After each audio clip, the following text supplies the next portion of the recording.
So we're going to start. He's going to be the person who is going to be late. Okay, so today, as I mentioned, we are going to do some more advanced HAL and more fun HAL, to be honest. So my suggestion is to actually go ahead and go to your file, 08 HAL class files and HAL 03. Over there, you can find these two files. To be honest, you don't need any of them like to start. You can start from scratch, but my suggestion is to actually at least open the Rhino file. You're going to do the Grasshopper file together. So go ahead.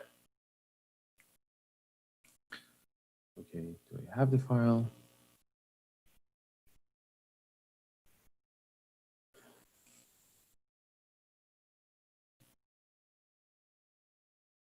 Just let me know when you're done so we can start doing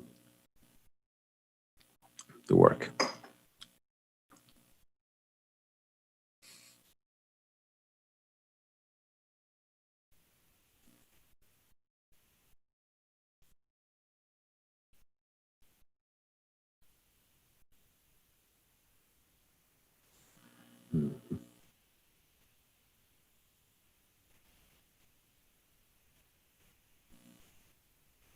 Okay, so classic configuration. Awesome.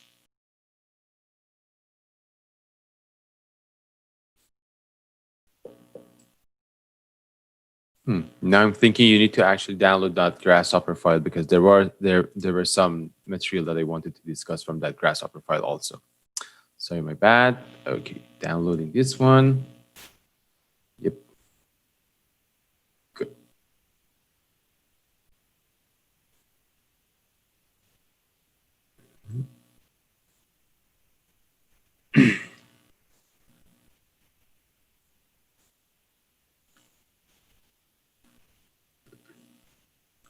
Okay, so everybody has it?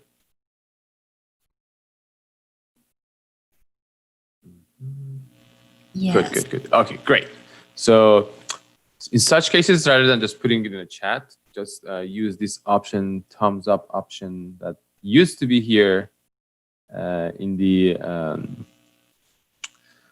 Zoom interaction menus. Like I remember there was one option that you could actually put your thumbs up in the Zoom interface, but now I cannot find it.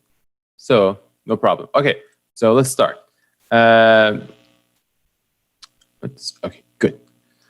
Okay, I'm going to start from scratch file, and I'm actually going to ask one of you to share the screen and walk us through this like HAL procedure.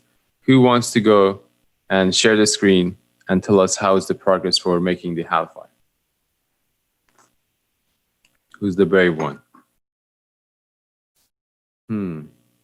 Such an awkward silence. Okay, so I can share the screen. Go ahead. Okay. Let me just give you the permission to do so. Okay, so I should stop sharing myself, and I should give you the option to. Okay, go ahead. Okay, so I'm gonna share my screen. Okay, great. Yeah. So can you open a new Grasshopper file so we can all start from there? Okay. Yeah. Okay. So let me first explain the bigger image, and then we can all start from here. So I'm just going to write in your screen, so please don't move your mouse. So if you remember, we needed to have a robot. Oh, can I write on your screen? Yes. Okay. Yeah. Good. So at the beginning, we need to have a robot. Okay, this is the first thing we should do. Then we need to have a series of targets. And then we need to make a path. Yeah. And then in the fourth step, we need to have an IK solver. IK solver which is inverse kinematic solver. Fifth is to do the visual. Exactly. So we do the visualization inside the IK solver. And then after that, we need to process rapid code. Oh, yeah. Rapid code. And then we need to export it. Yeah. Okay. And we know that when we are defining our robot, somewhere between these three, we need to have speed, tool, and Oh, also zone. zone. So it's not an easy, like straightforward path. There are lots of steps for it. But what we are going to do is to actually, I think we could go all the way from the robot targets, like a basic target path and IK solver. So we are going to make the bare bone and like the structure. And then I'm going to discuss like how we are going to do the job for today. So just a reminder, these are the steps that we are going to take. Okay, so go ahead. Let's make a robot. And as always, we are going to use our classic friend, IRB 120. Go ahead. Yeah, so I think it's from like a robot creator. So robot, like, okay, so let's get back to the menu. I think you went the correct, you checked the correct menu. Open that menu again so we can see. Okay, here, we are usually using the preset ones. The reason is that these robots have been already defined by HAL team, and we use the HAL preset. But for the two robots in our lab, we actually use robot creator because our robots are not in HAL library and we needed to define them manually. Okay, so you use the robot preset, you double click on that, it opened this menu, and you select this 120 model. Great. Yeah. Okay, this one. Okay, great. The robot is there. No problem. Okay, so let's, you can actually, like really... of course, why not? Add comment to your code and add these comments on the HAL code. Okay. So what would be the next step? To define like a target, so we're gonna need a plan, XY plan. Exactly. So for example, let's assume that, do you see that drawing on the table in front of the robot, like here? Yeah. Okay, let's make a point on that plane, on that drawing, and use it as a target. Okay, so like make a point. Yeah, just put a point and then use that point to define a target. Okay. Yes. Okay, so like a point. Exactly. And set 1 point, selected this. Okay. Good. And now you can actually make a plane over there. It's interesting because when you're right clicking, I don't see the right click menu on your screen. Okay. XY plane. Yes, exactly. Yes. Yeah. Okay. So you have the target, the simplest target possible. And now let's make it a toolpath. Okay, maybe I can just like, oops. You need to hold Alt.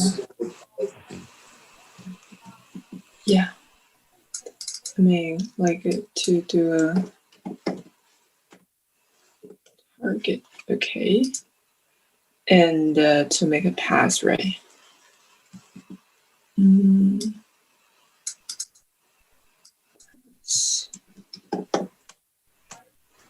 Okay. Yeah. So for toolpath, do you remember which component we would use? To pass. You use toolpath. No. So double click, like whenever you are doubtful about something and you can't remember exactly what was the command, just type the name like toolpath. Like here. Yes, exactly. And the good thing is that if you even don't remember the exact name of something, I think Grasshopper is using some sort of like keyword search. So for example, if you remember the old name of something or you remember like something close to that name, Grasshopper is going to show you all the options that are similar. Yes. Okay, so from all these options here, we just need to have the targets. So feed it with the target, and then we can go ahead. Good, we have a target. Now it's time to have a simulation or visualization to be more accurate. We need a visualization.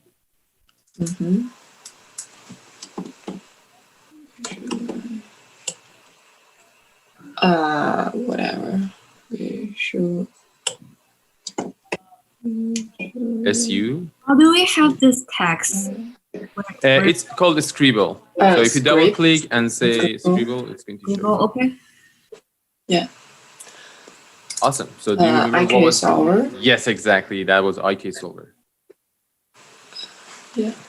Mm-hmm. Okay, so let's see what does it look for. It asks for a robot, Robots. a toolpath, and then it has a Mhm. couple of questions. So let's feed it with the toolpath and the robot. Like first the toolpath and Awesome. sorry. Robot. Awesome. Yeah. So it still has some problems. It still says that something is fishy with me, but it's asking a couple of questions. It asks you, do you want to compute the geometry, which is exactly what we want to do. We want to see how is the geometry. So we put a Boolean toggle here. We put a Boolean toggle here and ask it, yes, please compute the geometry for me. Boolean to. Yeah, that's the first one. Yeah. Mm-hmm. Okay, so everything is fine. It seems that you need to put it as true, and it shows the robot. Good. But as you remember from the last time, we not only use it as like for the basic toolpath preview, we want to have this option to see the robot at each target. So we would use that option that was called the mode for this IK solver.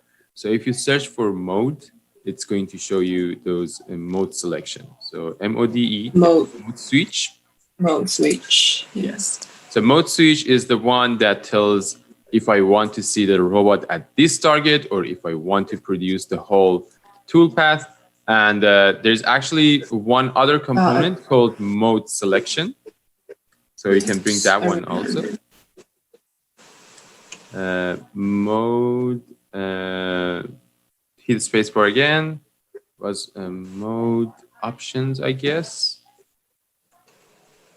Mode value list. Yeah, mode value list to. Exactly. To mode. Okay. And then you can say that, okay, I want to see the target at T, so you need to provide it with the slider and the toolpath to finish this part. And the toolpath, yeah. Awesome. And you need to also put a value like a slider to the T select. Because you want to tell the robot at which target do you want to see it. Yes. Maybe the first one. Yeah, right now you have only one, so it doesn't make any difference. But do you see that this slider that you made is actually just accepting natural numbers like 0, 1, 2, 3, 4. But we need real numbers like 0.1 or something. So you double click on that slider or edit. And you should double click on the left side or say edit. Yes, edit is the easiest way. Oh, sorry, edit. Yeah. Yes. The other way around is to actually double click on the dark gray part of that number. So you need to select R, which is real numbers, which are the numbers with decimal numbers. Okay. Now, if you had more than one target, you could actually navigate between them. Okay, hit OK. Sorry, because right now, go ahead. So, why do we need real numbers instead of whole Because when we are using the toolpath preview T, you need to be able to go between 0 and 1. Between 0 and 1, you have no natural number. So because 0 is 0, 1 is 1, and there is no natural number in between. So we need to use real numbers. Real numbers are the points like numbers with decimal points. Like for example, 0.01 is a natural number. So right now, if you change the value in the slider, you will see that you get decimal numbers. And these are actually natural numbers, real numbers. But sometimes if you actually go for the toolpath preview I, like I is going to be a real, it should be a natural number. So it's full integer number, 1, 2, 3, 4, 6. Yeah. 5, 6. Why is that again? Like why do we need like 0 to 1? Oh, okay. So let me just draw something here. So when you are using the toolpath T, okay, it says that if you have more than one target, imagine that you have like 0, 1, 2, 3, 4 targets, okay? When you are using T, it says that, okay, I'm going to consider this one as 0, 0, and the last one at 1.0, okay? And anything between these two numbers For example, 0.25 is going to be mapped to 1. Like I made a mistake here. 20, and then 40, and then 60. Oh yeah, I made a mistake. Why my pen doesn't draw anything anymore? Okay, and then it's going to make these numbers for you to match the targets. So when you use the T option, it says that I don't care how many targets do you have. I don't care like if you have 1 target or 1 million targets. If your slider is set to 0, I'm going to show you the first target. If your slider says 1, I'm going to show you the last target. And anything between the first and last target can be selected just by moving this slider between 0 and 1. So for example, 0.5 is going to show you the exact middle number. So it's just think about it as a percentage of progress in the toolpath. So if you have like 100 targets and you provide it with 0.55, it's going to show you target number 55. Okay.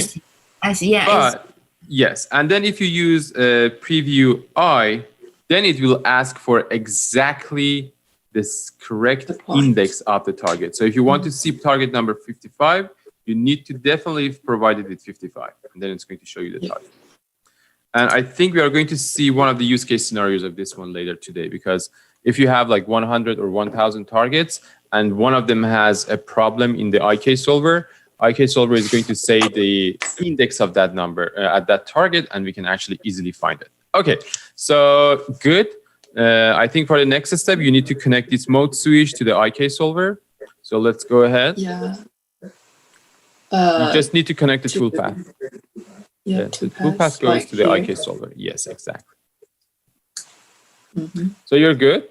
The next step is to actually convert this one into a rapid code. So we need to make a post processor. Yeah, like Post processor, like yeah. Yeah, this one. Awesome. Mm-hmm. Yeah, that's correct. And I think it's clear what should be connected to what. So J connects to J, and the toolpath is coming from your mode switch. Yes. Yeah. Awesome. So here you have some errors. I think the errors are from the fact that you don't have the definition of speed, zone, and tool. So we are going to skip this part for a second. And the next step is to use something called quick task. Like get back, we want to finish this one, and then we will come back for the zone and the speed. So something we need here is called quick task. So quick task basically converts this piece of information from the post processor into a rapid code. Okay, if you just move this one a little bit further, I will draw something here. Just move it a little bit further. Okay. So zoom in so I can see. Okay, so as you can see here, it says it has mode name, it has declaration, targets, and other stuff. The confusing part here is the declarations. So basically, this declaration means that you need to have speed here, you need to have zone, you need to have tool, and anything else that's called a declaration except your targets. We usually need to put a merge here. Yeah, merge them together. Exactly. And then you see that these are like declaration, declaration, declaration, declaration. So we connect them all here. And then from here, we connect them to that declaration panel. So please do so. And then we are going to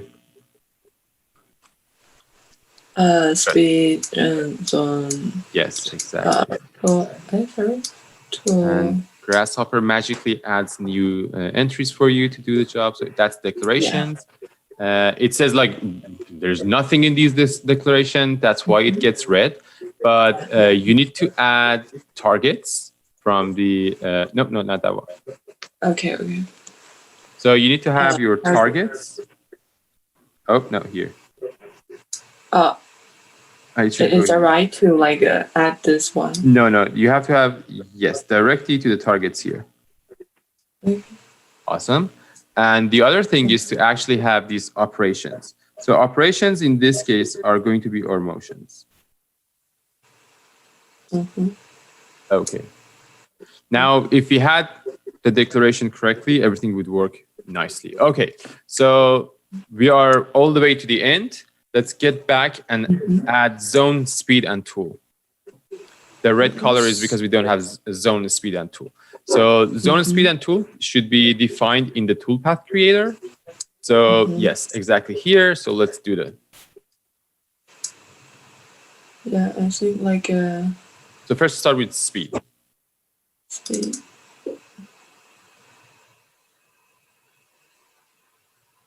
So for speed, double click, and again we use speed preset. Okay, so we need to provide it with some information, at least put a name for it, and then the TCP velocity. For like a tab. Let's say like ITAR speed. Yeah, underscore. Awesome. And don't hit enter at the end. Okay. Yeah. And you don't need that dash at the end. Awesome. So use that one as a name. And let's say that for a speed, we need to have like 100. And we are assigning that 100 to the velocity, TCP velocity. Good. Yeah. Good. So introduce this speed to your workflow. Awesome. Also zone. Zone is going to be pretty similar.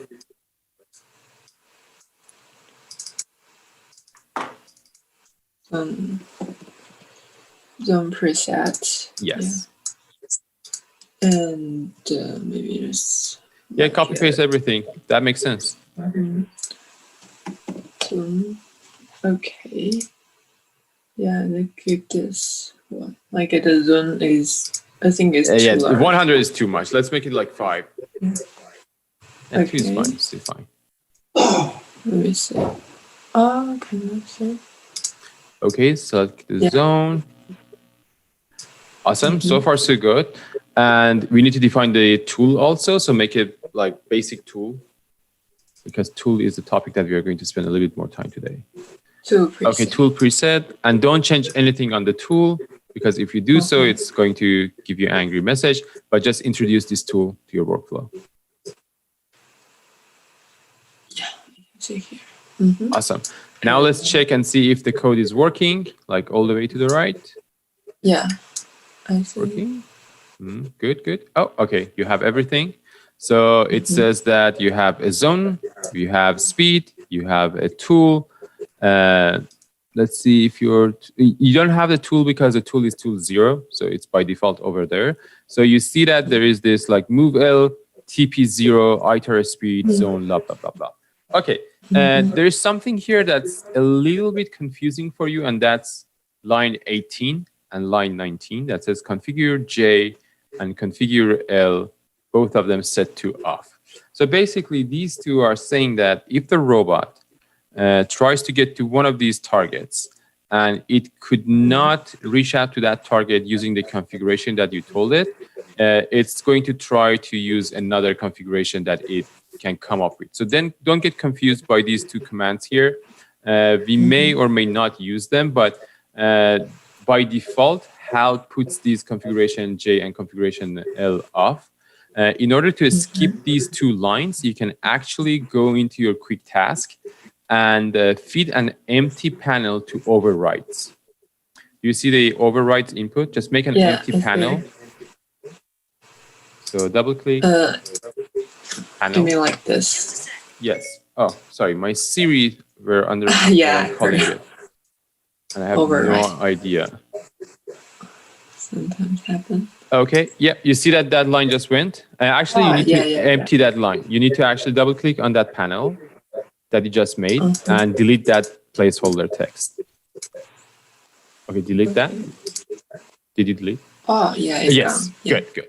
So you see that there's an empty line over there, but yeah, it does the job for you. So there's actually one component that's called override. So if you double click and say override, it brings up like an option to do all these overrides here. Override? Yes. Yeah. The overrides. So basically this one lets you, do you see that it has configuration J and configuration L and other stuff here? You can actually use this one. And if you connect it to that override, it is going to also remove that line. Oh, okay. Yes, so basically you can do some overrides here. We never use it because it's like so advanced that we are not using it in any of our practices. Okay. Or maybe it has some functionality that I'm not aware of. Okay, so we have the code, everything is fine. Just to double check, can you make another target? Yeah. And make sure that we are also... I remember like when we're gonna use the code, like it has to be like code generation. Exactly. So right now we have only one target.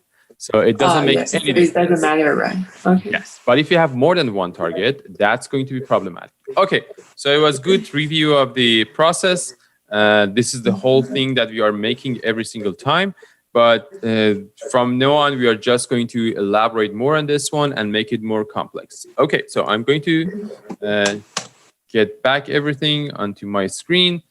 And let me also open the... Yeah, you can actually stop sharing. Okay. I can open my file and start doing the job from then. Okay, so... I'm going to cheat here and copy paste some of these materials from the file that I just downloaded from Canvas. So let's see. So this is the file that I opened from Canvas. I'm going to make everything visible so you can see what's going on here. It's a little bit more complicated than what we did during the past couple of minutes. So I'm going to borrow some part of this code and bring it to the new file. So to save some time, okay. I think I'm going to grab the speed, velocity here. I'm also going to grab this part. And okay, I think you should also do this part. Like, do you see this part, this specific part? I think you should also copy paste this part of the code and bring it into your file because we are going to have some discussions on this side. So this part that says tool definition is the one that we want to bring into our workflow today. So I'm going to copy paste these parts into a new file. Okay, so I have the robot, I have the speed, I have zone, and I have this new thing that you haven't seen before. I'm using Control Tab to get back to this file. I will have this toolpath creator that I will make by myself, no problem. And I'm going to also bring back this one. Okay. Okay, so in this file, I brought the robot, which is the 120. I have my speed, zone, and something fishy about the tool definition here that we're going to discuss later.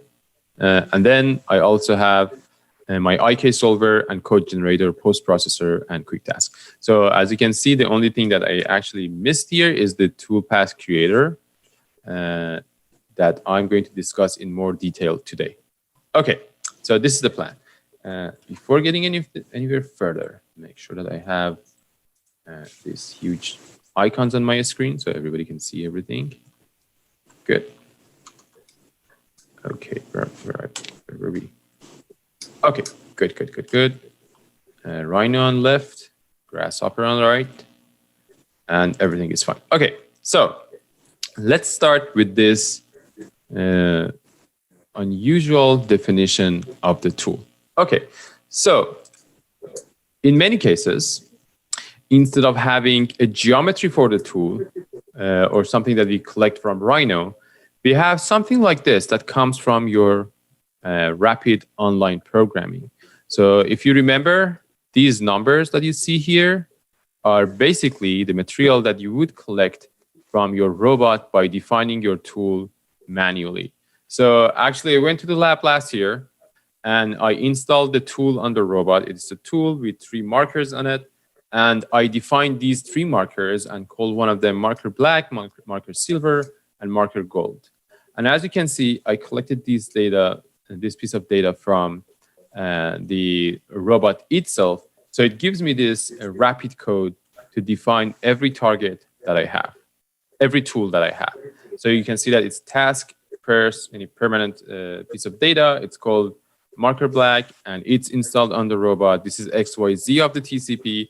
This is the orientation of the TCP, and the rest are just like the weight, the configuration, center of gravity, and other stuff. Okay, so in many cases, we have this piece of data, and we need to convert it into something meaningful and useful in Grasshopper.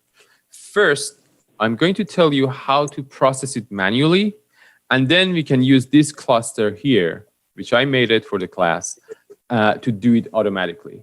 So this cluster is basically automatically grabs that piece of information from Rapid Code and converts it into the material that you can use to define your tool.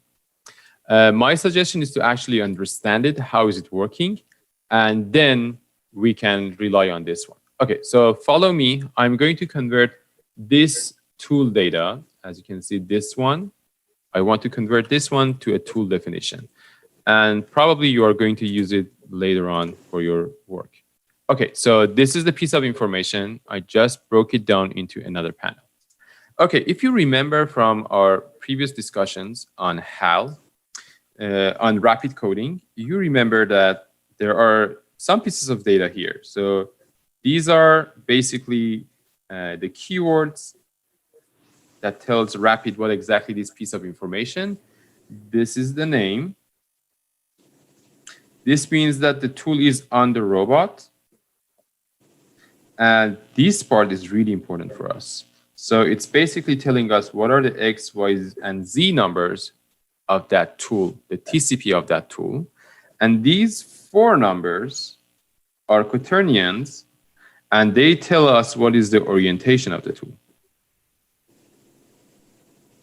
And this is weight, this is the center of gravity, I guess, and this is, I think, the rotation of the tool, and these last 3 numbers, I cannot remember what was that. So these, the pieces of information that we need here are actually here. The name, which is really important for us, XYZ, and the orientation. So I'm going to extract these 3 pieces of information and collect them somewhere else. So I'm going to make 3 panels here and save these pieces of information. First, I'm going to save the name.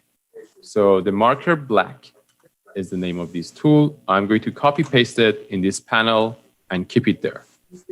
Then the second piece of information is this array of 3 numbers. So I copy paste that one here in another panel. But I'm not going to leave it like this. I'm going to break it down into 3 lines. So instead of those commas, I'm hitting enter. So I have 3 pieces of information in this panel. But to be honest, right now, this panel doesn't treat these 3 pieces of information as 3. It treats them as 1 piece. So I need to right-click here and convert it into multi-line data.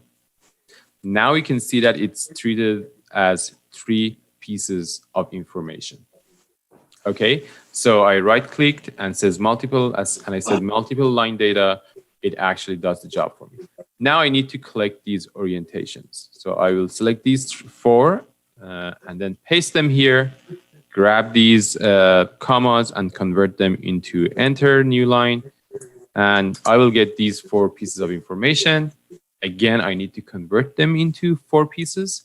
So right now we have 3 pieces of information that we need to work. The name. You can also treat this one as multi-line data. We have name, we have XYZ of the TCP, and we have the orientation of TCP. And that's exactly what we need here. Okay. To go further, we need to convert these into something meaningful. So let me remember. Yeah, the name of this component that's going to tie the orientation and rotation for us is called frame transform. This frame transfer thing is helping us to convert a basic, for example, XY plane to a plane that starts at this point and has this quaternion rotation. So let's see how is it working. So I want to work on this tool here. Okay, so first let me just turn off this piece of information so it's not going to interfere with our work. So I have this geometry for this tool. So as you can see, it's a marker that has, like it's a tool that grabs 3 markers, and these 3 markers can actually work with their TCPs at these points. Okay, I want to make a tool that when once installed on the robot from this point, it is going to have these 3 TCPs. Or to be honest, we are going to make 3 tools that have different TCPs. Okay, so in this case, I need to make an XY plane that starts from here and then use this transform to move it from here to end of one of these markers. So I would say I will select this point, right click, set 1 point, and I will make a standard plane at the top of this tool. You see that? It's here. And then I would say this is the reference. And the next step to say that, okay, I want it to be 9.5 in X direction, 29 millimeters in Y direction, and 193 millimeters in Z direction away from the original one. So that's halfway. And I also need to say what was the rotation of this object, this plane, and that's what it does. So as you can see, it immediately converts this plane from here to a plane at the end of this marker. Okay, so right now we have a marker which is slightly different from the original geometry that we had in Rhino, but it is something that we defined using the robotic tool. So this is more accurate than what we would have just by Rhino modeling. So imagine that I 3D printed this blue piece here, and you know that 3D print is not 100% accurate. So imagine that there would be a couple of millimeters of error here. And then I stick a Sharpie marker inside of it, and that Sharpie marker was not exactly 100% accurately fit inside this 3D printed object. And instead of having the TCP here, it actually has a TCP somewhere here. And this is the accurate representation. Now, my suggestion is you go ahead and try to do the same thing using the silver marker. So this time, grab the silver piece of data and try to make a new tool, TCP for this tool, using the silver marker. Okay, I'm going to give you like 5 minutes to take care of this one.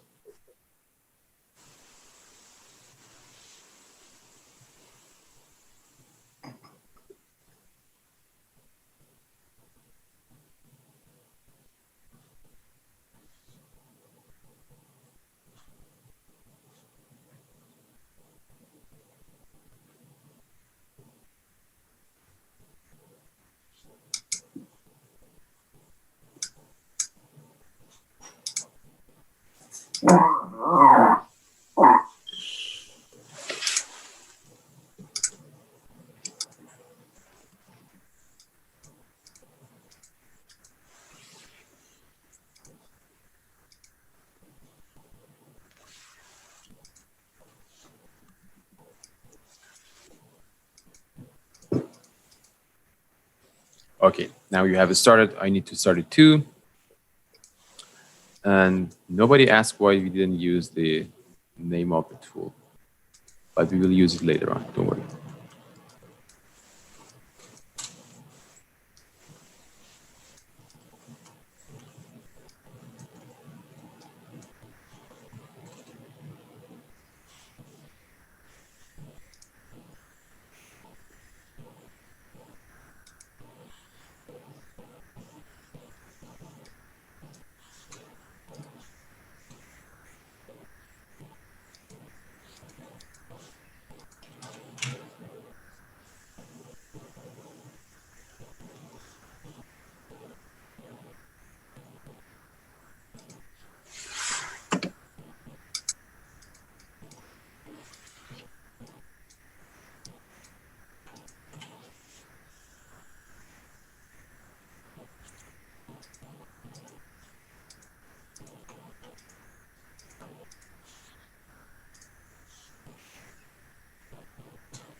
Okay, so I hope everybody is finished with at least the silver one.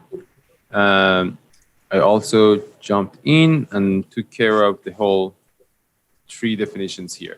So is everybody done with the silver one?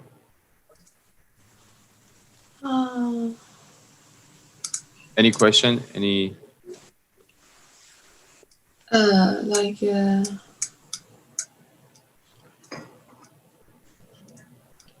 Which file do we start? How can we get that, like the panel information? Oh, you want to copy the panel information? Yeah. So if you double click on the panel, you can actually select the material. Where is the file that we can copy this information? Oh, this is on, these informations are actually on the canvas, but I also just dropped them on the chat here, so you don't need to get there. Where's the chat? Okay, here. Yeah. Oh, okay. Yes. But it's on Canvas, the file that I asked you to download at the beginning of the class. That's the same thing. Oh, I see. Yes. Oh, okay.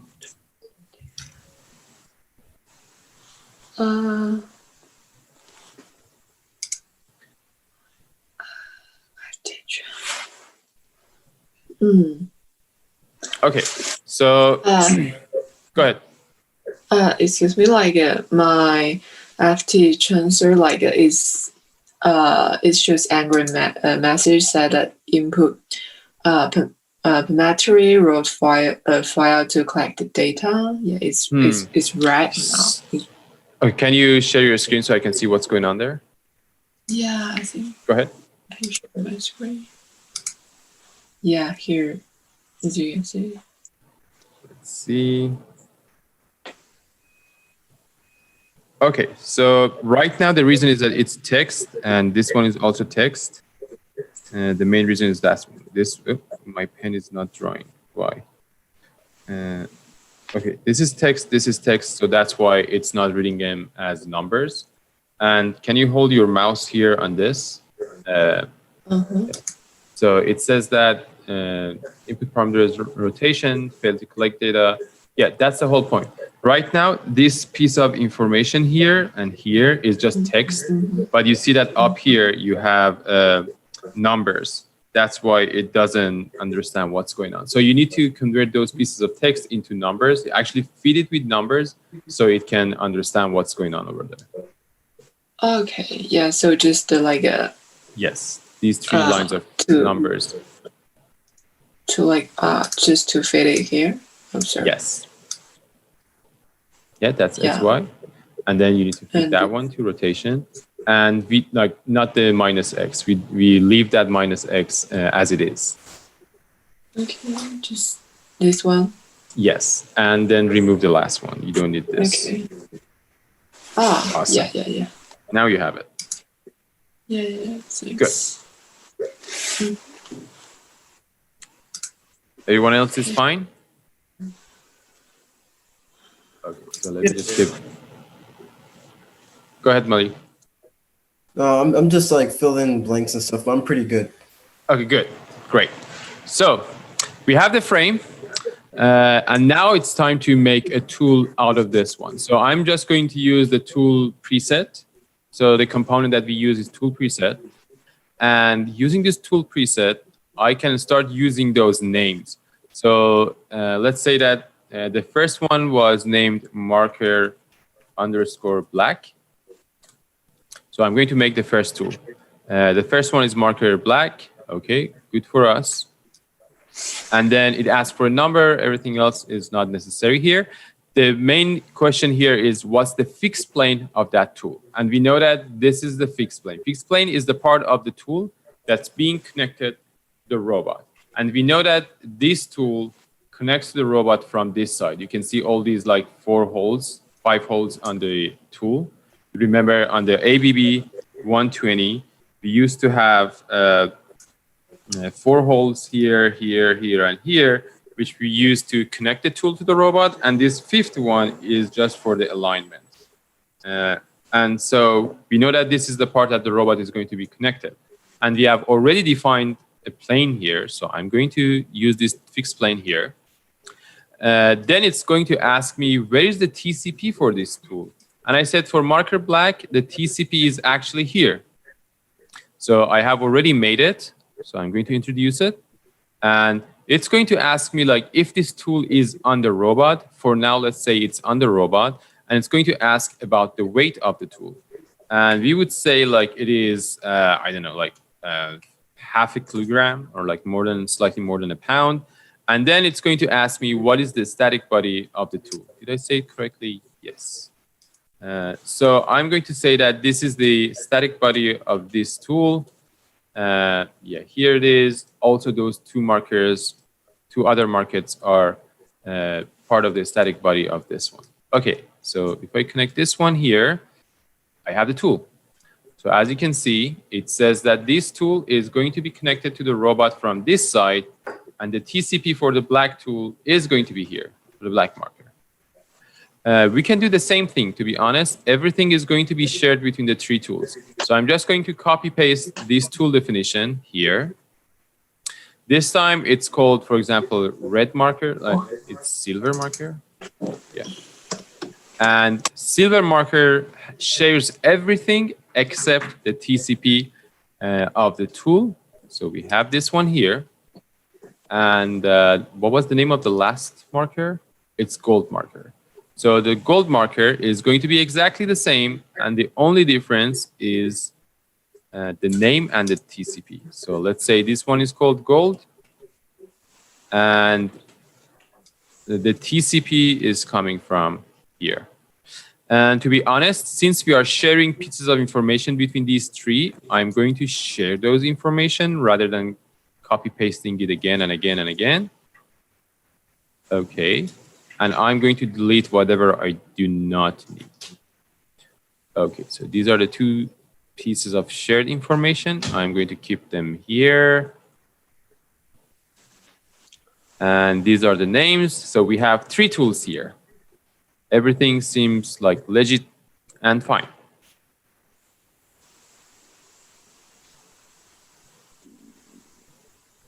Okay, so we have three tools.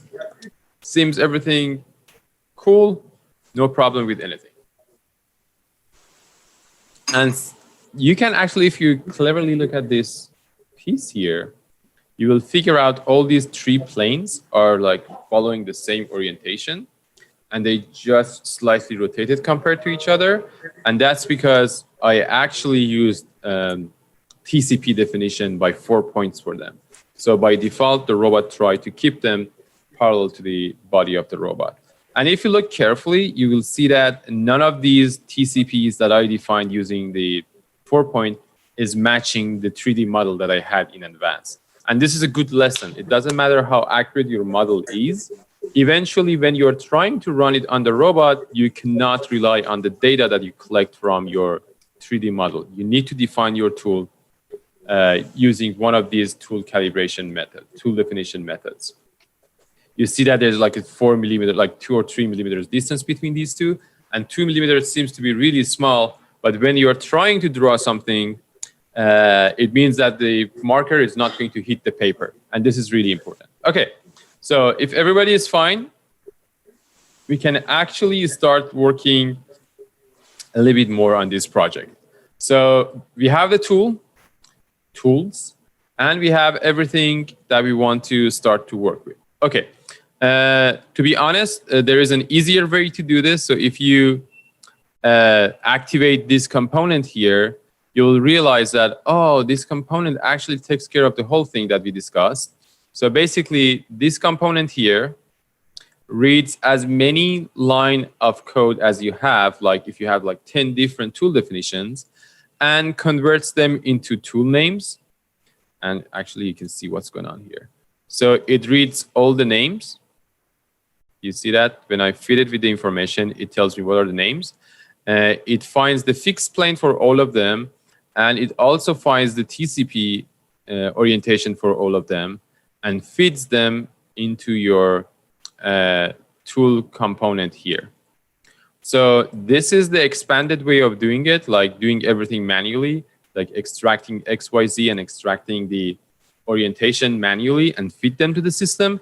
This component here, this cluster, actually does the same job for you, but this time it does it automatically. So I think it's a good idea to learn exactly what does it do step by step and do it yourself. Then you can use that cluster that I gave you in order to work with everything. Okay. We are fine on this part. Either of these you can use, no problem. So I'm going to make a toolpath. And for the toolpath, I'm going to start from simple work. Imagine that we have this drawing here, which is a little bit more complex than what we usually have, but not as much as complex as what you should make, actually.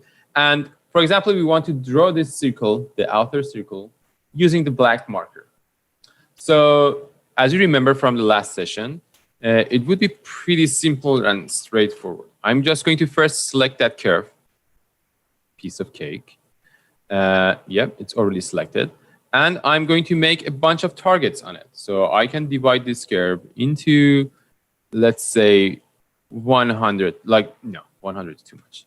11 targets. So far, so good. We have 11 targets. And we can put an XY plane on each single target. And, oh, we have enough targets. Now we can make a toolpath. And for example, I mentioned we want to draw it with the black marker. So I'm going to say that, okay, this is the black marker. This is the tool I want to use. And speed is going to be something like 20 millimeters per second. It's just, to be honest, a little bit higher than what I was expecting. So 10 would be fine. So it's going to draw it really slowly. And then I'm going to use this zone 1, which is fine. And since we are drawing a circle, move linear is not our best friend, so I'm just going to use move J. Motion, I think it's like motion type. So I'm going to say from motion value list, I'm going to select move J. So it's called combo, move J. And you see that those markers, these toolpath signs are becoming blue. And it starts from this point on this corner, and then it goes all the way around and comes back here. Oh, some extra pieces of text. So this is the toolpath that I have. Okay, I feed it to the toolpath creator, and then I will send it here into the simulation part or the preview part. And let's see if the robot can actually reach these targets the way they should be. Okay, so something is fishy here. Yeah, IK Solver says that something is wrong here. Let's see what's wrong. Input when robot failed to collect data because I didn't connect the robot here. Now you can see that the robot is trying to reach out to those targets with its black marker that we cannot see exactly if that's the one because all of them look the same. And the robot can actually move along and draw the circle for us. Any problem? Like, what is fishy here? Can anybody spot the fishy stuff here? Well, the first and the last target aren't connected to each other. Yes, exactly. We are missing the first and last. What else do you think we are missing here from the robotic standpoint? So if you remember from your pick and place, you cannot just ask your robot to please go ahead and touch this target and move along the path and then finish.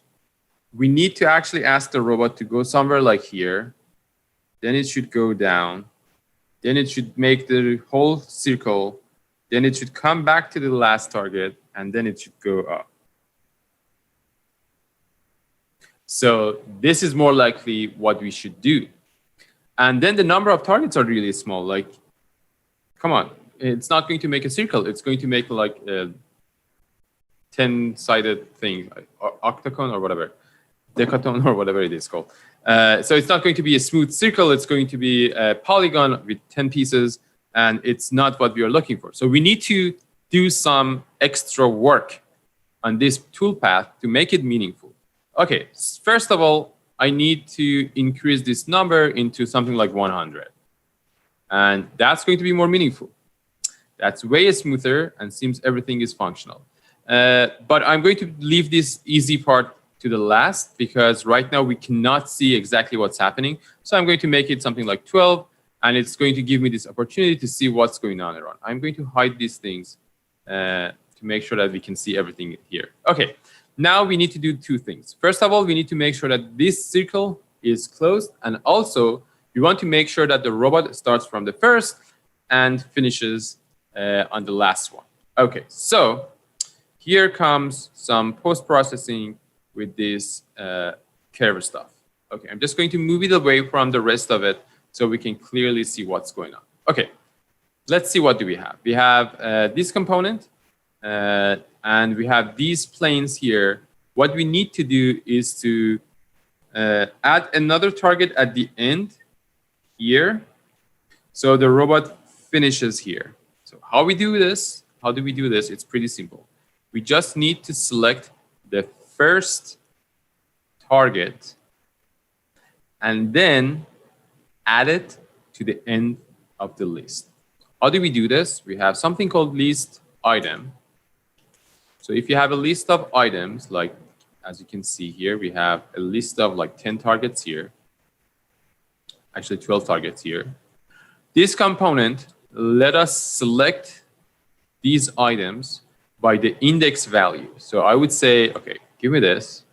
And by default, it selects the item number 0. So, but I will put a slider here. So, and set it to 0 to make sure that I exactly know what's going on.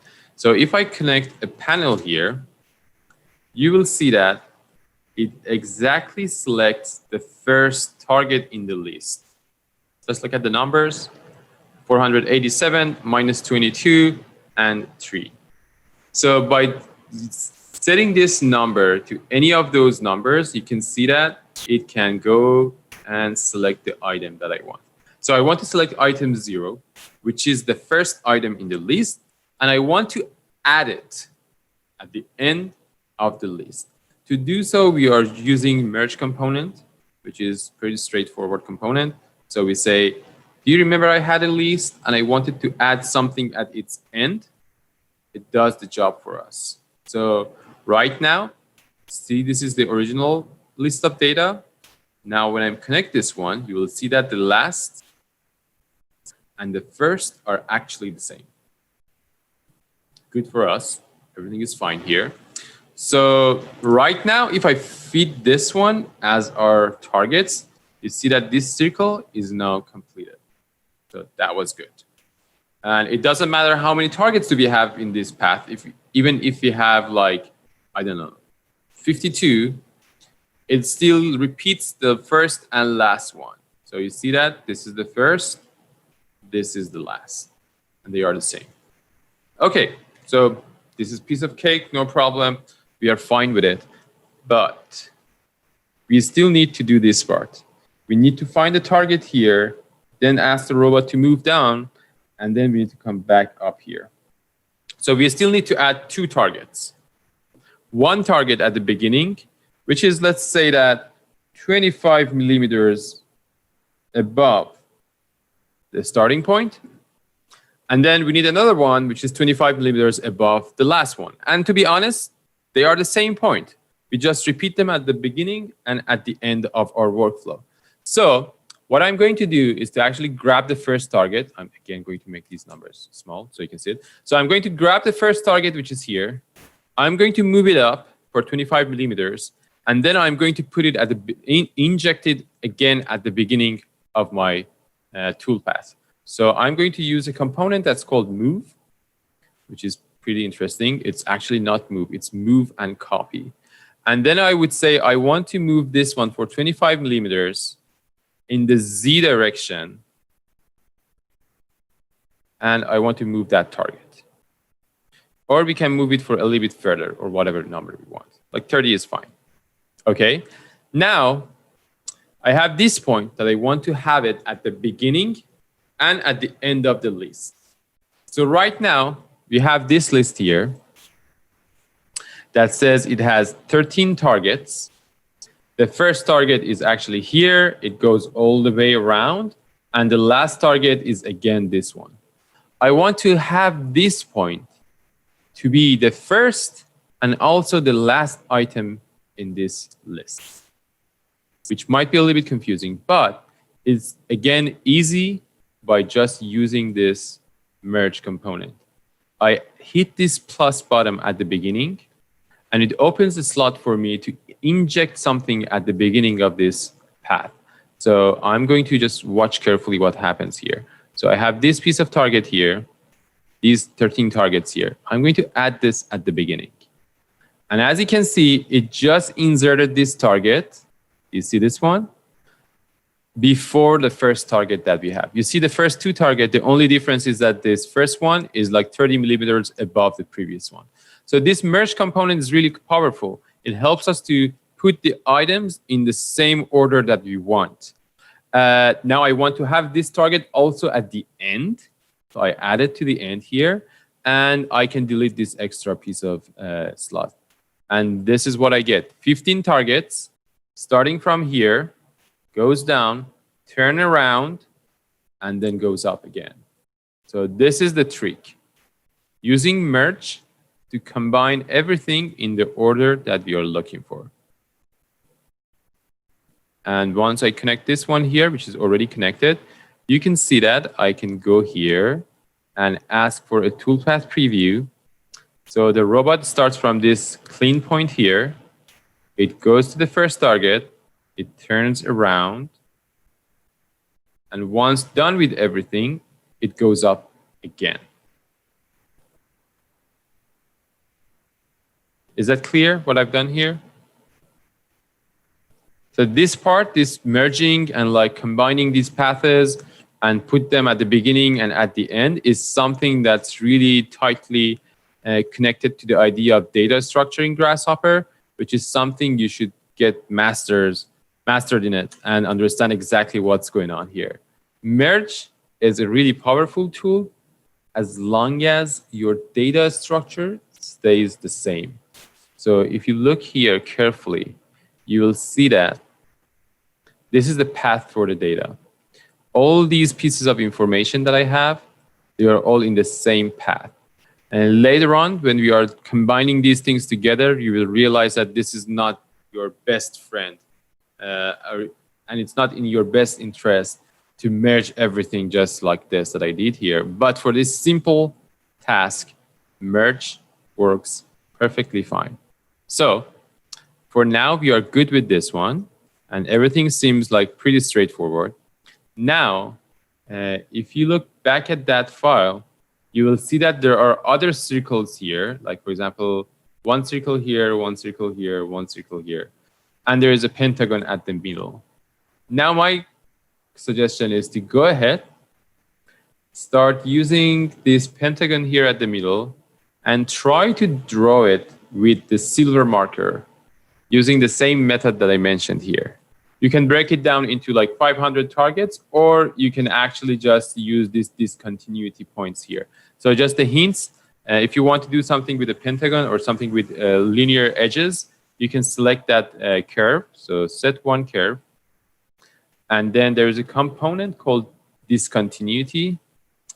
And if you hit this, it's going to give you those points of discontinuity, and you can use move L to move between them. So I'm going to give you another 5 minutes or 6 minutes or so. Go ahead and use this curve and discontinuity to make the same structure. Moving around, finishing this pentagon, and move up at the end. And to make everything more clear for you, I'm going to leave this up here for you so you can actually see exactly what's happening on my screen and find what you need. So go ahead, start working on that pentagon. Would this create a separate list? It's going to make a separate toolpath for you. So you need to make a new, completely different toolpath for it, because later on we are going to merge these toolpaths together. Mm-hmm. And use the silver marker.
Okay, I think we spent enough time on this one. Molly, do you want to share your screen and tell us how did you do it?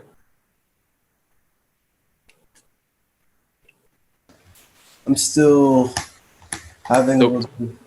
We'll do it together. Okay, you share your screen.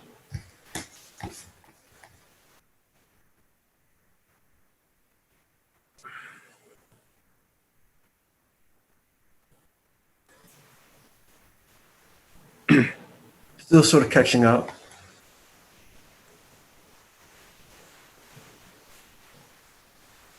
So I think you can share your screen and then we all together work on that one together. Is that fine for you? No, I mean, I'm still figuring out like previous. I feel like previous part. Okay.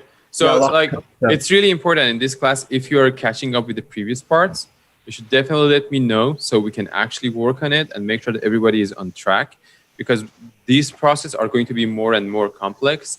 And if you stay behind on one of them, then you are going to stay behind all of them. And, you know, it accumulates on top of each other. So it's a little bit challenging.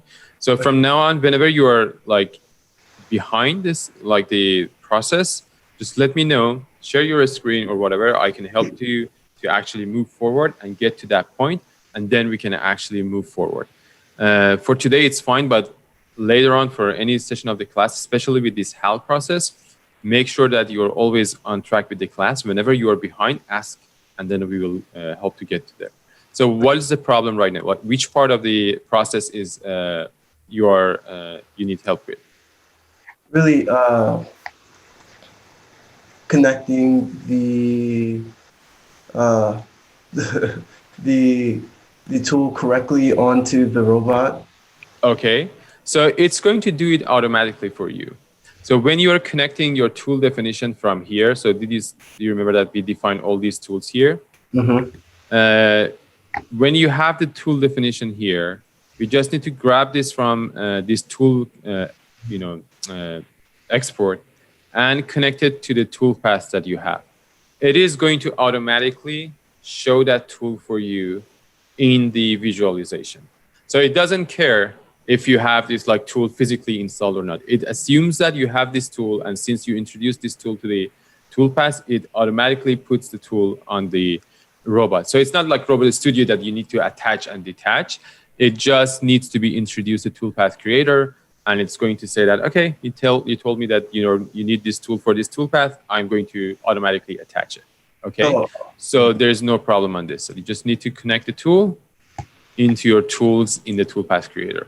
And actually, if you look carefully, it says tools. It's not tool, because we can introduce more than one tool and ask Grasshopper to switch between tools back and forth. So basically, in this scenario that we are working right now, you see that our three tools are always connected to the robot because there are three markers that are simultaneously connected to the robot. Mm-hmm. We can just go back and forth between them, and the robot just needs to rotate like this to switch between these tools. Later on, for like more advanced procedure, we can actually define a procedure to force the robot to go somewhere, drop the tool, grab the new tool, and come back. But that's not the case with this assignment, for this process. So right now, we only need to connect the tool path and tool together. Okay, so I'm going to explain. Go ahead. Can you go back to the tool? Oh, sorry. Go ahead. I think Vila needs to. I can hear you now. Okay, there was a little bit echo, but like, yeah. Can you go back to the tool part? I also wasn't able to follow like that part. Mm-hmm. Okay, do you want to show your screen so we can see exactly where I was still finishing up like the FT like F frames. Oh, F frame, transform frame. And okay. When you kind of went that part, I wasn't. Okay, so let's share your screen. We will see exactly what's the progress on that side. Okay. Go ahead.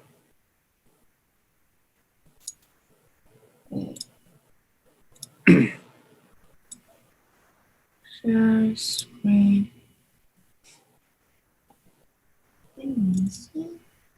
Good. See? I think it's starting to show something. It's going to take, okay, so you have it. Okay, so you have everything ready. You just need to connect. Tool. I wasn't able to follow the tool. Okay, good. So let's focus on the tool set. Can you full screen your grasshopper? So we don't need the Rhino part right now. Just full screen the grasshopper. Awesome. Good. So first of all, something that I just spotted, which is not good, and you should not do, is this part. Oh, okay, yeah, here. You have not saved your file yet. So save it first. And make sure that you have it. Okay, so once you saved it, let's focus on this. Yeah, put a good name on it. Like, just don't put it as an unname. Okay. Okay. I'll change it later. Yeah, change it later. Make sure that you can find it because you don't want to lose your file. Okay, so please zoom on this tool definition so we can see exactly what does it need. Okay, awesome.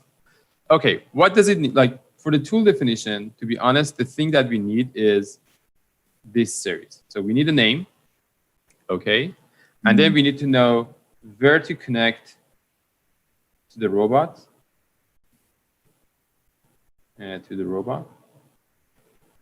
Oops. And we need to see where is the TCP. And later on, it's good to know the mass and geometry. But it doesn't write. Okay, so we need to define these 5 pieces of information. Okay, I think the parts that are really harder than the other is this one, which is the where to connect to the robot, and where is the TCP. Okay, this is really important. So the part that connects to the robot is this fixed plane. It says that from this point, it's going to be fixed to the robot, and TCP is the tip of the tool that does the job. Okay, so these are the 2 things that we need to take care of. Okay, so for the fixed plane, we are going to say that, okay, for example, if this is the tool that I designed with 3 heads, the TCP, the fixed plane is this point and its corresponding plane on top of it. So you actually already defined this part.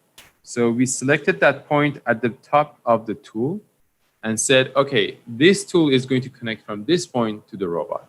So you already have the fixed plane. So you can connect this fixed plane to here. Is that clear? Yeah. Okay, so we have no problem on that side. But the second point is to say, where is the TCP? Where is the center point of this tool that actually does the job? This is what we got here. Okay, the TCP is defined using this transform, this frame transform. Basically, it says that how should we change this plane from the TCP of the robot, from the tool 0 of the robot? How should we change it to represent the new TCP of the robot, of this new tool? So basically, it says that move it for 9 millimeters on X, 29 millimeters in Y, and 193 millimeters in Z. So it's basically coming here. And then it says rotated using this quaternion rotation system, which is something we don't understand exactly because quaternions are super abstract. But this component takes care of everything for us and define the orientation of that TCP. So when you're doing this, you define the fixed plane and TCP. The main problem is now solved. Now you need to make a name for this tool. So you can say that it's like black marker or whatever you like. Exactly. Hit enter. Good. The other 2 things you need to provide is mass and static body. So mass is a number that we will say like how heavy is this tool. And we know that this tool is really lightweighted, so 0.5 kilogram is fine. So for the mass, we can say that 0.5. Yep. And for the body, we just need to introduce the B-rep body of the tool from Rhino to Grasshopper. So we make a component here called B-rep, like, yeah. So that component can actually read something from Rhino and bring it to Grasshopper. So right click on that one and select multiple geometries, multiple B-reps, yes. Okay, if you hit that one, you can select that marker plus the holders. So select the 3 markers and also the blue piece on top of it.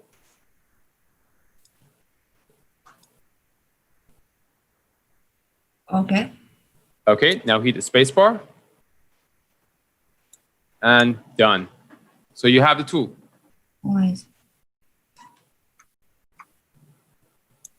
So And would now it you same go ahead. for every tool, the B rep? Is the same because these are the same piece of geometry. We just change the TCP each time.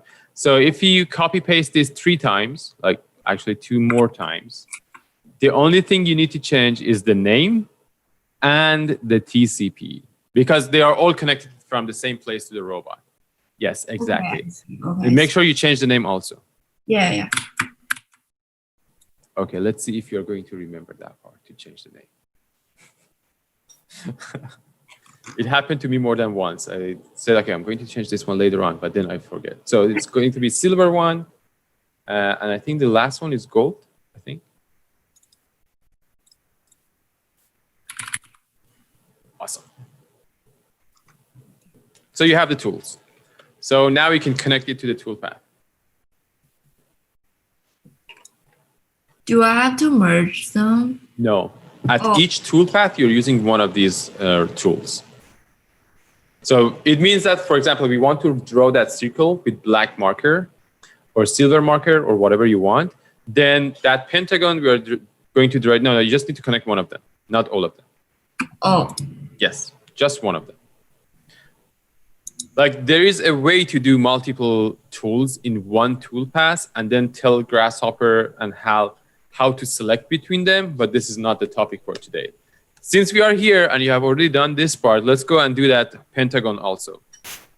So let's make another toolpath. Let's work with that pentagon and see if we can convert that one. Excuse me, like, sorry. When I hit the visualization, like it turned out like my tool didn't automatically attach to the robot. Yeah, I don't know why. Okay. So we will get to that one right after we are finished with the pentagon. I think something is fishy over there. So Vila, go ahead and make the same thing for that pentagon. I think I made that one. Okay, go ahead. Let's see. Okay. Oh, you have a bunch of targets here. Good. So do you have the first and last one also? Yeah, I can see it. Yeah, it's there. So let's see if you can connect it to the IK solver. Which tool did you use for that pentagon? Oh, this is the pentagon. Okay, got it. So you're still using move J. Okay. I think it's better to use move L for this one because you know that it has these like linear edges. Okay. So there's another thing. You actually do not need to have like, I don't know, 12 targets in this one. You just need to have 5 targets. Okay. Because it's linear, basically linear. But if you just try to break it down into 5 targets, it's going to work, to be honest, because it's a pentagon and all the sides are exactly the same size. But if the sizes, and then when you divide it by 5, it's going to exactly hit the corners. But if you had, go ahead. Oh, why do I have this extra one? Because that's the one that we moved up. So here, do you see this? This is the one that moved up. This is the one that the robot actually starts from here, goes down, and then, and then it moves up again. Okay? So this is the direction of the robot that you will have. Okay. Okay. So you have this one, but there is another way to take care of these like pentagons or like, linear objects. You can actually use that component that's called discontinuity. Just double click here and add this discontinuity here.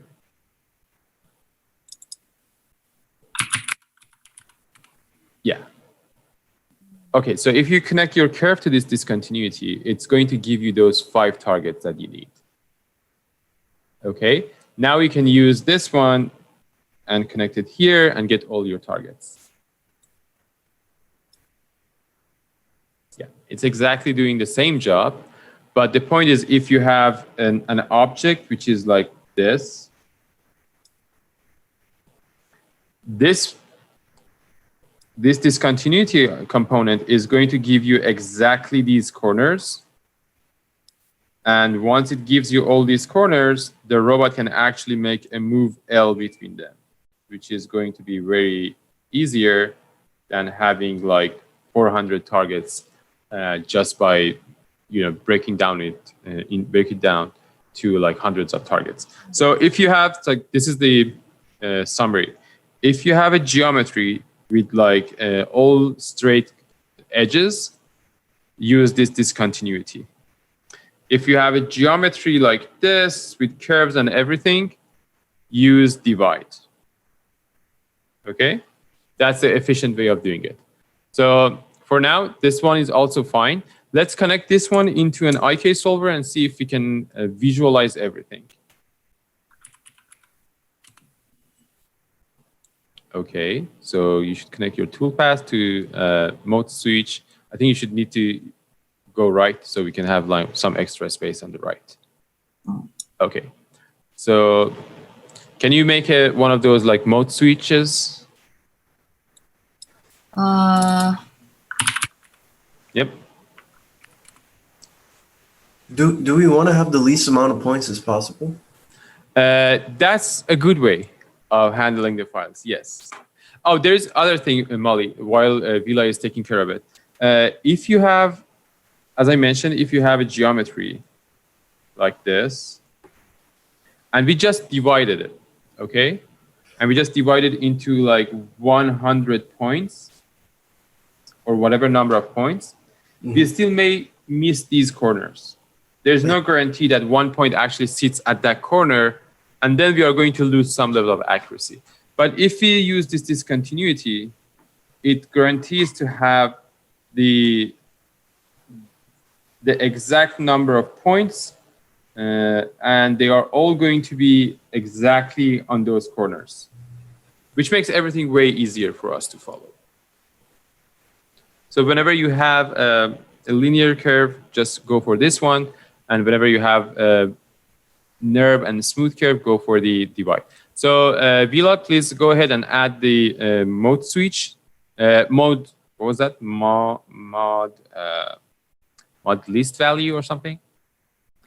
And go for the T1. Yeah, mod value list. Yeah. It should be connected to mode, not the T select. Oh. Yes. And then add a slider for the T select. Yeah. Yep. Good. And you need to connect the robot here to make sure it's working. Oh, your robot is far away.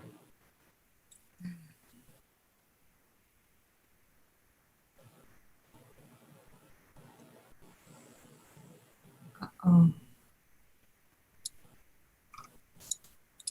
Okay, and then compute geometry should be set to true. Yeah. Okay, let's see if the robot is actually moving along this path.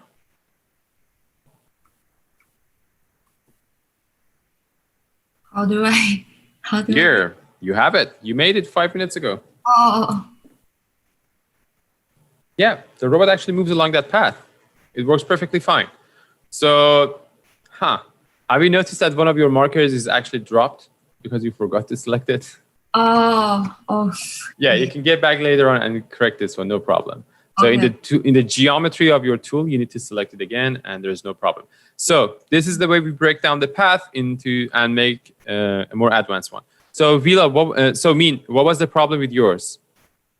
Do you want to share your screen and tell us what was exactly the problem? I think like yes, there is something wrong with my definition of the of the tool. Like first, I noticed that the data here it didn't change. I mean, I noticed that in Vila's there oh, like so changes. Did you copy paste the data from the different ones, or you just copy paste them from each other? Because you need to change these values manually. Okay, yeah, I understand. But whatever, I think like for the first one, it's gonna be right? So yes, actually, if you look on the left on your Rhino file, you will see that your tool definition is actually correct, because like here, you see it, it's correct. But you actually have 3 of them. Yes. Three tools. You define 3 tools that are exactly on top of each other. So you just need to change those XYZ numbers based on the values from this panel. Yeah, I understand. So like, but like maybe when I use the first one, but when I hit the visualization, it's still there. Like, yeah, it didn't connect it. Huh. Okay, so did you connect the B-rep correctly? Like the geometry of your tool, did you connect them? I think I can. Okay, can you like click on one of your? Yeah, click on that one. If you click on that component, the selected ones should become green. Okay, right click, select multiple B-rep, and select your B-reps. Select multiple. Yep. And this one. 1, 2, 3, 4 pieces you should select. Yeah, great. Now hit the spacebar. Okay. Yeah. So make sure that you're using the same tool. Like go back to your toolpath. Okay. Yeah, here. Okay, here. And then is this the one that's connected to your toolpath? Okay, now zoom out in Rhino and see if it's connected to the right place. Like if it shows the thing correctly. Yeah. It's here. Oh, okay. Oh, I see what happened. So you made a small mistake. Can you guess what's the problem here? I think maybe the top of this, maybe the TCP or. Yes. So you use the same frame for both TCP and base frame. So basically, your robot is assuming that your tool is going to be connected from the tip of the tool. So you see that you have connected, like zoom in. Somehow something is fishy here, but your fixed plane is actually correct. Can you zoom out? Yeah. Why is it the case? So, I don't know. You didn't make that mistake. Fixed plane is correct. Your tool is correct. Yeah, but why is just... Why is your grasshopper... Okay, can you push your middle click like this? Yeah. Yes, I can. And then hit play. This one? There's a play down there. Play. Yep, down. Yep, that one. That's the most awkward thing I've ever seen on Grasshopper right now. It's using that one incorrectly, but you have defined it correctly. So let me just have a look. Okay, can I have control over your mouse? Let me see. I think you can. Yeah, I think you can. Advanced sharing. How can I do that? Like there. Yeah. Okay. Good. I approve. Okay. Does it work? You are controlling. But does it work? Like. Yeah, it's work. Oh, okay, but it's really slow. Ooh. Okay. It's not the most efficient way of interacting. Okay, so I think, okay, let me just look from here. It goes over here. Here. That's really odd. Maybe just like start from the beginning to redefine the tool, I think. I don't want to waste your time, but I think closing and opening it may solve the problem, but send me this file. I will check this one because it's something I've never seen before. Okay. Yeah, send me the file. I will check that one. Okay. So I'm going to continue sharing my screen because we are running out of time and I want to finish this part. So if you remember, like, let me just do it again for you very quickly so you can see. So I selected this curve. I used discontinuity to show me exactly what's going on. I'm going to select the first target. So using the list item, I can select the first target, and I can move it up. Move. And for move, I'm going to move it along the z-axis for, let's say, 30 millimeters. Okay, good, good, good.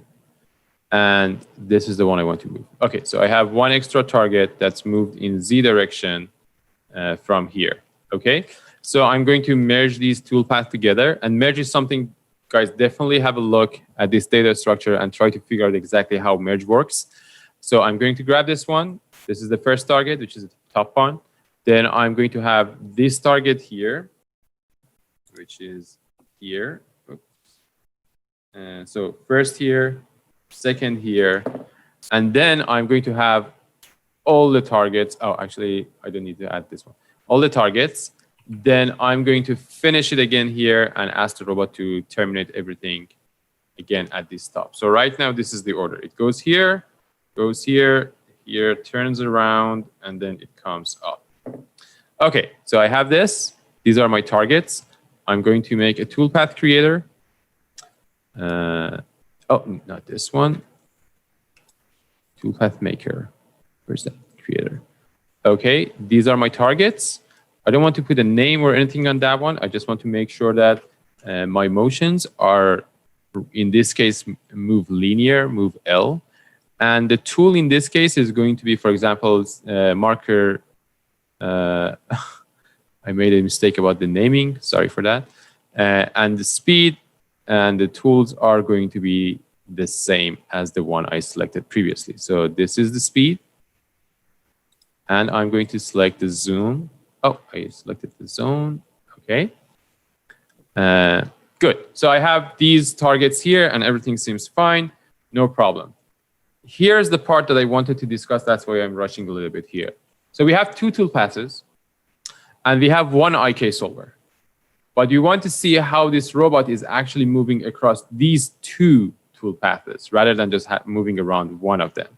So the way to do this is to actually use something that's called toolpath welder. So I'm just first going to make some space. Toolpath welder. So basically, toolpath welder connects two toolpaths together and combine them into one. Okay, so I'm going to name this one as the combined. And then I'm going to connect these two toolpaths together and merge them together. So first this one, second this one. If I put a panel here, you will see that the result says that there's one toolpath and then there's another toolpath, and they are both in the same branch of data. So if I connect them to this toolpath welder, you see that what happened? It actually made a connection between the first toolpath and the second toolpath. So look again. Right now I have one toolpath that goes around here, which is blue. I have another toolpath that goes around this pentagon. And when I'm joining together, when I'm welding them together, it's going to add some extra motions to make sure that the robot goes from this first one to the second one. Now, if I fit it to my toolpath visualization and I hide them, actually, I don't need to hide them. I will hide these two. Okay, now if I try to move along this path, you see that the robot draws the first one. Once done, it goes to the second one and tries to draw the last piece. Okay, so using this component called toolpath welder, we can combine two or more toolpaths together. And then with that one, we can use this toolpath viewer to visualize everything. And if I convert this one to code generation, you will see that it's going to generate a like hefty toolpath for me. Some of them are move L. Do you see that? Some of them are move L, and some of them are move J. The problem here is really serious. You see that it uses names like TP0, TP1, and TP2. Again, it uses TP0, TP1, TP2. That's problematic. That's something that's going to make serious issues for us. For that reason, we are usually right-click here and enable condensed code. And look what will happen when I'm doing this. So let me just make everything bigger. When I'm right-clicking here on the post processor and say enable condensed code. Instead of defining every single target as a separate piece of information, it tries to set the targets inside the move command. So again, I'm going to do it. So here you can see that in this piece of this part of the code, it defines all the targets, but there's only one TP0. But here, both in move J and move L, I have TP0. So it's a mistake by HAL. To solve this problem, we are going to embed these targets inside our motion commands. So I'm right-clicking here, enabling condensed code, problem solved. All those targets are inside the motion commands, and there's no problem on that side. So I think this is it for today. Definitely have a look at this file. I'm going to upload this file on Canvas. Definitely have a look at this file. Practice it, because on Thursday, we're going to get more and more advanced in this code. And if you lag behind on these basics of HAL, then building upon those in the later stages is going to be really hard. So I'm going to save this file. Oh, I haven't saved my file. Okay. HAL progress in class file. And I'm going to upload it on Canvas for now. And you can actually have a look and continue working with it. It's a little bit messy right now, but I think it's a good idea to have it right now as part of the class progress. Okay, so thank you very much.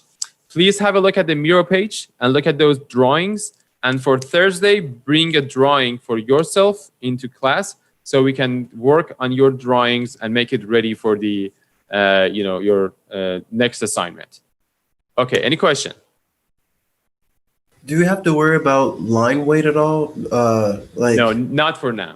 Okay. But there are some tricks for that. Don't worry. Okay.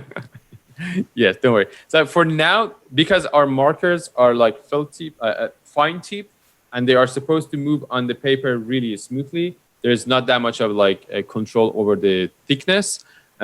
Basically, the thickness is going to be defined by the height level of the tool. Okay. Don't worry about it. Okay, great. So if there's no question, go ahead.